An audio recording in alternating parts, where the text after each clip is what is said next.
8:30 race இருந்தது. அத முடிச்சுட்டு கீழ திரும்பி வந்துட்டு இருந்தோம். கரெக்ட்டா சாரோட கார் வந்து எங்கள கிராஸ் பண்ணி தான் போச்சு. உள்ள வந்து ஒரு ஸ்டால் மாரி வச்சிருப்பாங்க.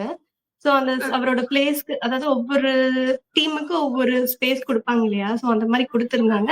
சோ அவரோட இடத்துக்கு கரெக்ட்டா அவரு போய் கார பார்க் பண்றதுக்காக போனாரு. சோ ஃபர்ஸ்ட் இவரு தான் பார்த்தாரு. பார்த்துட்டு ஹாய் சொன்னாருல்ல. சொல்லு. என்ன பேசினாரு தம்பி கிட்ட?